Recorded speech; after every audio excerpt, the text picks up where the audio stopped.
ನಮಸ್ತೆ ಮೇಡಮ್. ನಮ್ಮ Mrs Kusuma V Deshpande ಅಂತೇಳಿ. ಇದು ಸೆಕೆಂಡ್ ಟೈಮ್ ಅವ್ರಿಗೆ. ಫಸ್ಟ್ ಟೈಮ್ ಒಂದು ಬ್ರೆಸ್ಟ್ ಕ್ಯಾನ್ಸರ್ ಅವ್ರಿಗೆ ಆಗಿದ್ದು. ಆ ಆಪರೇಷನ್ ಆಗಿ ಕೀಮೋಥೆರಪೀಸ್ ಎಲ್ಲ ಒಂದು ಸೈಕಲ್ ಮುಗಿದ್ಬಿಟ್ಟು 5 ಇಯರ್ಸ್ ಮೇಲೆ ಮತ್ತೆ ರಿಅಪಿಯರೆನ್ಸ್ ಆಗಿದ್ದು.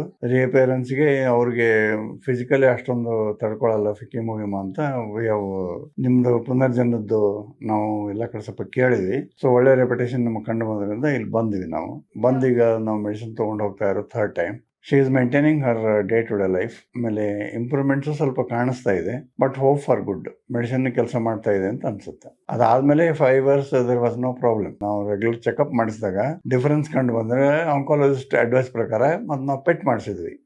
ಇನ್ the main time we have consulted your Punarjan Ayurvedic hospital also. They are also advised us to take on PET scan. So in PET scan we found that it is spread it is in third stage or fourth stage like that. So we decided to go for only Ayurvedic medicines, not for chemo and surgery, since it is spread some 2-3 places. So we are continuing for a third time I am taking the medicine here now.